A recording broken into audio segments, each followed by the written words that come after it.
الى ماجد. ماجد حسن ارسلها من جديد الى جرافيتي. الكرة في المرمى. الله.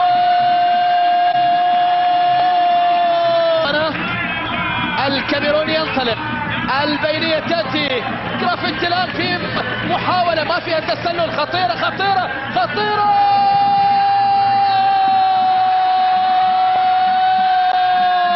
هكذا يتحدث المدرب كيكي. الكرة الآن فيها محاولة رمي التماس، وبالتالي الأهلي يتقدم حتى هذه اللحظات بهدفين. هنا محاولة.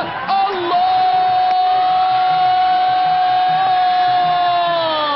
هل يتمكنوا من تقليص الفارق؟ هل يتمكنوا من التثقيل من علامة الجزاء ومن نقطة الجزاء؟ الكرة في المرمى، ونادي دبي يسجل هدفه الأول في هذه المباراة. 1 لنادي دبي الآن من ضربة جزاء. كرة كان فيها اصطدام. هنا محاولة الآن الحمادي، وصلت إلى جرافيتي. الله.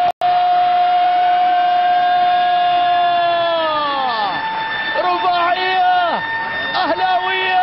علي حسين، كرة مقطوعة من أبو بكر كمارة، حاول فيها انطلق للأمام توغل. هذه كرة خطيرة إلى حسن. حسن ينفرد بالمرمى. الله. هداف دبي. والشارجة أيضا يوم غد. كرة لإيمانا راح فيها جرافيتي. جرافيتي الآن في محاولة. خطير خطير خطير. الله.